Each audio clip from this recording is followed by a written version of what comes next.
Okay, welcome to Clary concepts unleashing the conceptual learning.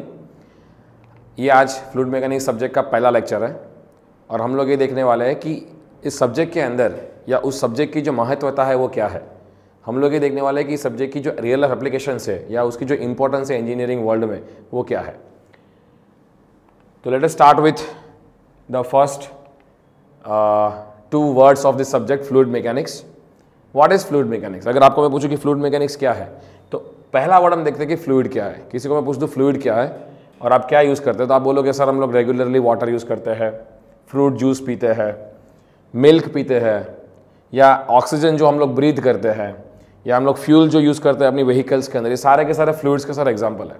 ठीक है, तो can I say that fluid is a substance that can flow. इसका meaning ये है कि ऐसा एक सब्सटेंस की जो लिक्विड फॉर्म में है और गैस फॉर्म में है उसको हम लोग नॉर्मली फ्लूइड बोलते हैं। ये सारे एग्जांपल जो आपने बताए वो क्या होंगे, लिक्विड या तो गैसेस फॉर्म में। तो मैकेनिक्स क्या है? मैकेनिक्स एक ऐसा साइंस का डोमेन है जहां पर एक्सटर्नल फोर्सेस कोई बॉडी के ऊपर जब लग रहा है तो बॉडी का बिहेवियर क्या हो रहा है उसको स्टडी करता है। ठीक है, तो mechanics could be understood as the branch of physical science that deals with, mechanics is the branch of physical science that deals with the behaviour of stationary और moving bodies when subjected to the forces. कि जब भी कोई body के ऊपर, चाहे वो stationery है चाहे मूव कर रही है, कोई फोर्सेस लग रहा है तो उस फोर्सेस के कारण क्या इफेक्ट हो रही है उसकी स्टडी को मैकेनिक्स कहते हैं। अब अगर मैकेनिक्स को हम लोग फ्लूइड बॉडी के ऊपर जब लगाए तो उस पर्टिकुलर स्टडी को हम बोलेंगे फ्लूइड मैकेनिक्स। तो इन फ्लूइड मैकेनिक्स हम कह सकते हैं कि हम क्या पढ़ने वाले हैं, फ्लूइड बॉडी के ऊपर जब मैकेनिक्स लगाएंगे तो फ्लूइड बॉडी रेस्ट में है या मूवमेंट में है फ्लूइड, उसकी बिहेवियर क्या होता है। So fluid mechanics is the branch of physical science that deals with the behavior of fluid when they are at rest or in motion, जब उसके ऊपर फोर्सेस लग रहा है। तो इस पर्टिकुलर सब्जेक्ट के अंदर दो अलग अलग हिस्से हैं। एक हिस्सा यहाँ पर ऐसा है कि जहाँ पर हम फ्लूइड जब रेस्ट में होता है, जब स्टेशनरी होता है, तब उसका अगर बिहेवियर स्टडी करता है तो उसको हम बोलते हैं फ्लूइड स्टैटिक्स। और ऑन द अदर हैंड जब मेरा फ्लूइड मोशन में है, रेस्ट में का एग्जांपल मैं दे सकता हूं कि अगर मेरा फ्लूइड जो ओवरहेड टैंक में भरा हुआ है, पानी जो है वो रिजर्वायर में भरा हुआ है डैम के, वो सारी कंडीशन ऐसी है कि जहां पर फ्लूइड रेस्ट में है ओवरऑल मैक्रोस्कोपिकली, तो उसका अगर बिहेवियर स्टडी करना है कि प्रेशर का वेरिएशन क्या है, टेम्परेचर का वेरिएशंस क्या है, विस्कोसिटी का वेरिएशंस क्या है, ये सब पढ़ाई करनी है तो उसको हम बोलेंगे फ्लूइड स्टैटिक्स। अदर हैंड जहाँ फ्लूइड मोशन में आता है, जैसे एक पाइप है मेरे पास में, पाइप के अंदर से फ्लूइड का फ्लो हो रहा है, आप एक इंडस्ट्री को विजिट करते हैं, प्रोसेस इंडस्ट्री है, पावर प्लांट्स है, जहाँ पर जनरली एक जो फ्लूइड है वो एक जगह से लेकर के दूसरी जगह ट्रांसफर करता है पाइप के थ्रू। तो उस पर्टिकुलर स्टडी को अगर देखना है कि फ्लूइड का बिहेवियर क्या हो रहा है, उसमें प्रेशर ड्रॉप कितना आ रहा है, उसकी फ्लो रेट क्या है, वेलोसिटीज क्या है, टेम्परेचर कैसे वेरी कर रहा है, ये सब अगर स्टडी करना है तो उस स्टडी को हम कहते हैं फ्लूइड डायनामिक्स। तो इसके अंदर हम लोग इस लेक्चर में देखने वाले हैं कि what are the different application areas, ऐसे कौन से सेक्टर्स है आज की डेट में जहां पर फ्लूइड मैकेनिक्स का नॉलेज क्लियर कट या कंसेप्चुअल नॉलेज होना बहुत जरूरी है। ठीक है, तो let us start with the first sector. First is automobiles. अब ऑटोमोबाइल में कहां पर फ्लूइड का यूज हो रहा है? आप जो भी व्हीकल चला रहा है, चाहे वो बाइक है चाहे वो कार है, in majority of the cases you are having the IC engine. एक इंजन है जो क्या करता है, आपके पेट्रोल, डीजल या सीएनजी की एनर्जी, उसमें से एनर्जी निकालता है और आपकी मैकेनिकल एनर्जी में कन्वर्ट करता है। तो इंजन क्या करेगा, वो जो खुद फ्यूल है, पेट्रोल, डीजल, आपकी सीएनजी के ले लो, वो सारे के सारे फ्लूइड्स है। फ्लूइड से एनर्जी को एक्सट्रैक्ट करनी है, मैकेनिकल फॉर्म में कन्वर्ट करनी है ताकि व्हीकल आपका आगे प्रोपेल कर सके। ठीक है, अगर मुझे आईसी इंजन को डिजाइन करना है तो उस पर्टिकुलर डिजाइनिंग के अंदर फ्लूइड मैकेनिक्स का जो नॉलेज होना बहुत जरूरी है। आप देखिए रेसिंग कार में जनरली ये वो लोग डिजाइन करते हैं उस तरह से ताकि फ्रिक्शन जो लगे वो कम लगे। अब रेसिंग कार की जो बॉडी है वो स्ट्रीमलाइन बॉडी होती है, तो अगर फ्लूइड मैकेनिक्स को समझाओगे तो आपको पता पड़ सकता है कि भाई what is the effect of external geometry on the friction. तो फ्लूइड मैकेनिक्स का रोल यहां पर इसकी बॉडी डिजाइन करने में बहुत हेल्प करता है। If you talk about medical science, अब मेडिकल साइंस का सबसे बड़ा एग्जांपल अगर फ्लूइड का जो एप्लीकेशन अगर मैं कहूं तो अपना ह्यूमन बॉडी है। Human body has lot of arteries and veins जो कि ब्लड को फ्लो कराती है। ब्लड खुद एक फ्लूइड है। और एक हार्ट है जिसको हम पंपिंग डिवाइस बोलते हैं, आर्टिफिशियल नेचुरल पंपिंग डिवाइस, जो अपनी ब्लड को जो है वो आर्टरीज के थ्रू फ्लो होने में मदद करते हैं, right. With the help of this हमारा जो ऑक्सीजन है अलग अलग बॉडी सेल्स में पहुंचता है। अब ये जो पूरी सिस्टम है, this is also network of pipes, और इसके अंदर से फ्लूइड का फ्लो हो रहा है। तो मेडिकल साइंस के इस पर्टिकुलर हार्ट और आर्टरीज और वेन का अगर फंक्शन स्टडी करना था तो फ्लूइड मैकेनिक्स ने बहुत बड़ा रोल प्ले किया हुआ है।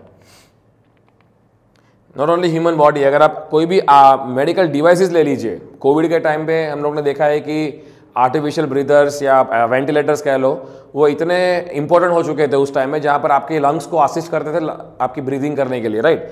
तो ऑल दिस डिवाइसेस जो बनाए गए हैं आज के डेट में, artificial breathers, ventilators, even blood pressuring measuring equipment, ये सारे के सारे इक्विपमेंट बनाए गए हैं by the fundamental knowledge of fluid mechanics, और बहुत बड़ा रोल प्ले किया है इसने।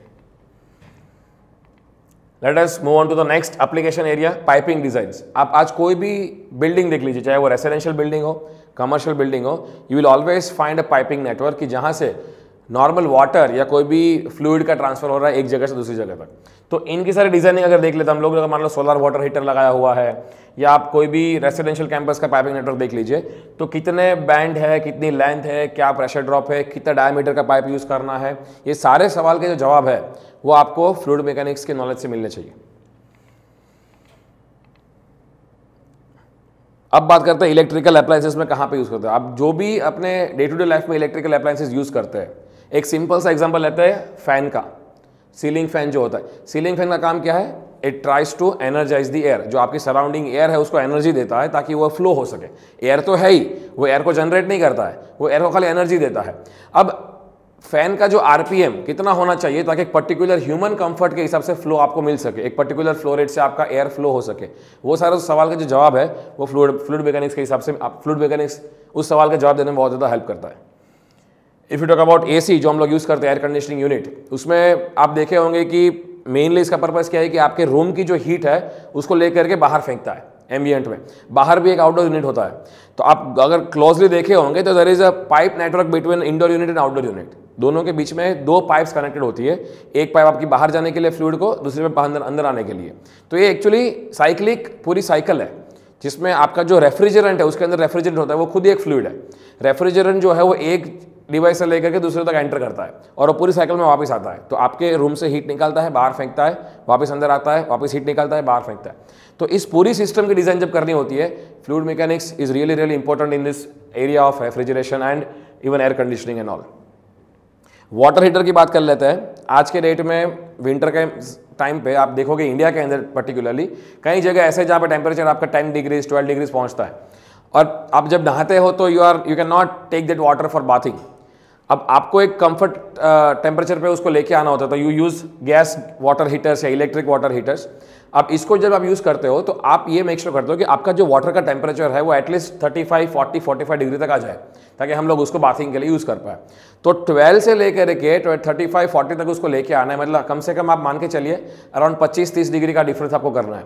तो आपकी हीट कैपेसिटी कितनी होनी चाहिए, आपको जो वाटर हीटर्स है उसके अंदर कितने आपके बैंड्स होने चाहिए, कितना टाइम पानी उसके अंदर रहना चाहिए, कितना फ्लो रेट होना चाहिए, क्या डायमीटर होना चाहिए उस पर्टिकुलर वाटर हीटर्स का, कितना हीट सप्लाई करना पड़ेगा ताकि ये टेम्परेचर डिफरेंस अचीव हो सके। ये सारे क्वेश्चन डिजाइनर्स को जब डिजाइनिंग करने बैठते हैं तो they actually do the designing with the help of the knowledge of fluid mechanics. Ships और बोट्स में आप अगर देखेंगे जो भी वाटर व्हीकल्स बनाए गए हैं, चाहे वो सरफेस के ऊपर चलने के लिए, चाहे वो सरफेस के बीनीथ, सबमरीन्स की बात करते हैं, तो ये सारे व्हीकल्स जो फ्लूइड मीडियम में ही प्रोपेल कर रहे हैं। तो फ्लूइड मीडियम प्रोपेल करने के लिए जब आप व्हीकल को डिजाइन करते हो तो फ्लूइड मैकेनिक्स का यहाँ पर जो रोल है इनको डिजाइन करने में बहुत बड़ा है। हम लोग आगे देखने भी वाला है इस कोर्स के अंदर कि इनकी स्टेबिलिटी कैसे असर होती है, क्या होता है, पूरे सब्जेक्ट में यही पढ़ना है हम लोगों को। आप इवन एयरक्राफ्ट को ले लीजिए, खाली पानी का व्हीकल की बात नहीं कर रहा हूँ, you talk about vehicles that propel in the atmospheric air. ये एयर में जब ट्रैवल करते हैं आपके regular aircraft, helicopters, fighter planes, ये सारे जो डिजाइन जब होती है, the vital role of fluid mechanics is very very essential. आप अगर देखेंगे जेट इंजिन्स जो प्रोपेलिंग के लिए यूज करते हैं, वो आपकी सराउंडिंग एयर ही इनटेक लेते हैं, कंबशन में हेल्प करते हैं वो एयर, एंड देन जो कंबस्टर गैसेस जो होते हैं वो नोजल के थ्रू बाहर जाके ऐसे आपको फोर्स मिलता है।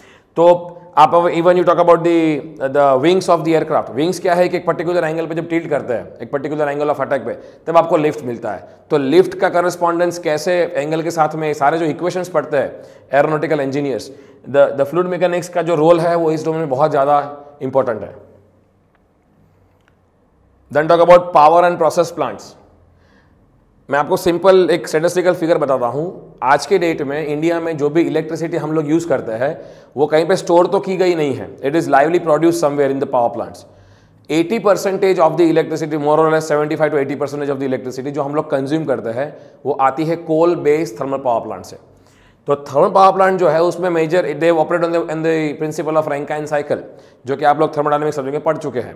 उसके जो मेन 4 कंपोनेंट्स है, boiler, turbine, condenser and pump, ये मेन जो कंपोनेंट्स है उसको एक साइक्लिक फॉर्म में कनेक्टेड किया जाता है। और वो जो साइक्लिक फॉर्म में कनेक्टेड जो किया जाता है उसमें जो हार्ट जिसका है वो है वाटर। तो वाटर साइक्लिक फॉर्म में घूमता है, बॉयलर से टरबाइन में जाता है, टरबाइन से कंडेंसर में, कंडेंसर से पंप, पंप से बॉयलर। तो water is the energy carrier उस पर्टिकुलर एंटायर प्रोसेस में। तो आप देखिए वाटर खुद एक फ्लूइड है, उसको एज एनर्जी कैरियर यूज करके सिस्टम को डिजाइन करना है। तो फ्लूइड मैकेनिक्स का समझना कितना इंपॉर्टेंट होगा इस पर्टिकुलर फील्ड में। Not only thermal power plant, you talk about hydro power plant, जहां पर डैम बना करके आपने पानी को रोका हुआ है एक नदी के ऊपर और एक रिजर्वायर बनाया हुआ है जब बहुत बड़ा वाटर स्टोरेज है, और वहां से वाटर आप एक हाइट से लेके आओगे हाइड्रो पावर प्लांट में, और एक हाई वेलोसिटी हाई प्रेशर का वाटर जब टरबाइन को इंपैक्ट करेगा तो टरबाइन घूमेगा। तो ये जो पढ़ाई है ना कि कितने फोर्स से पानी आया, टरबाइन को कितना फोर्स इंपार्ट किया, कितनी एनर्जी ट्रांसफर की, और वो टरबाइन ने जो रोटेशन लिया उसमें से जनरेटर को जब ट्रांसफर किया तो इलेक्ट्रिसिटी जनरेट हुई। ये सारे जो कैलकुलेशंस है इसमें फ्लूइड मैकेनिक्स बहुत बड़ा रोल प्ले करता है। आप विंड टरबाइन देख लीजिए, आपने देखा होगा कहीं सारे हाईवेज पे ट्रक जाते हैं बड़ी बड़ी ब्लेड्स लेकर के, ये विंड टरबाइन की एक एक ब्लेड है। अगर मैं सिंपली बताऊं, ये विंड मिल का डायमीटर जो होता है it is of the order 90 meters, 90 to 100 meters. अब 90 मीटर का डायमीटर की जब अगर ये जो विंड मिल होती है उसकी ब्लेड इतनी बड़ी होती है, अब उसकी जब डिजाइनिंग होती है आप उसको प्रोफाइल देखोगे ना, यू विल रियलाइज कि ये प्रोफाइल की एक पर्टिकुलर स्टडी की गई है कि इसी प्रोफाइल में आपको maximum extraction of energy wind से मिल सकता है। ठीक है, तो प्रोफाइल की स्टडी किसके आधार पर की थी? फ्लूइड मैकेनिक्स के आधार पर। आप देख लीजिए फायर सेफ्टी डिवाइसेस, जो आपके फायर एक्सटिंग्विशर के नोजल्स होती है, चाहे वो आपका फायर एक्सटिंग्विशर का सिलेंडर जो होता है, आपके फायर एक्सटिंग्विशर जो वैन होती है, इन सारी इक्विपमेंट्स की डिजाइनिंग में फ्लूइड मैकेनिक्स का जो रोल है बहुत इंपॉर्टेंट है। आप खाली मैन मेड चीजों को मत देखिए, आप नेचर को भी देखिए। You see the jellyfish, the birds flying in the sky, butterflies flying, ये सारे जो क्रिएचर्स है, living creatures, they are using the fundamental principle of fluid mechanics unknowingly to fly themselves, to propel themselves. Even कई बार आपने देखा भी होगा कि अगर आप क्लोजली एक ग्रुप ऑफ फिश को ऑब्जर्व करेंगे, you will see a particular pattern जिसमें वो फिश अरेंज की हुई है और वो ट्रैवल कर रहे हैं एक जगह से दूसरी जगह तक। या फिर एक पर्टिकुलर ग्रुप ऑफ बर्ड्स को आप देखेंगे तो एक पर्टिकुलर अरेंजमेंट में आपने देखा होगा। आप देखो कभी, ये आपने बहुत बार देखा होगा, स्काई में जब बर्ड्स फ्लाई करते हैं तो वी शेप में होते हैं। अब इसके वी शेप में होने का रीजन क्या है? कभी पूछा है आपने आपको कि why they fly in V shape? इसका आंसर जो है, there is a study which has said that कि जब बर्ड्स वी शेप में फ्लाई करते हैं तो ग्रुप का ओवरऑल जो एफर्ट्स लगता है फ्लाई करने में एक जगह से दूसरी जगह तक में, तो एफर्ट कम हो जाता है। अब ये क्यों होता है? तो क्लोजली लोगों ने जब रिसर्च किया, ऑब्जर्व किया, तो ये पाया है कि जब भी ये पहला बर्ड जो है, पहले वाले बर्ड को तो 100% एफर्ट लगाना ही है। जब वो अपना विंग फ्लैप करता है तो जब फ्लैप करने के टाइम पे 2 वॉर्टेक्स क्रिएट होता है। अब ये वॉर्टेक्स मतलब क्या है? वॉर्टेक्स मतलब कि ऐसे रीजन्स जहां पर प्रेशर कम है और एडीज बनी हुई है, तो कम प्रेशर वाले रीजन में अपने आप को ट्रैवल करना ज्यादा ईजी होता है। तो पीछे वाला जो बर्ड है दोनों, ये आगे वाले बर्ड ने जो वॉर्टेक्स क्रिएट की है उसके अंदर आके प्रोपेल करते हैं।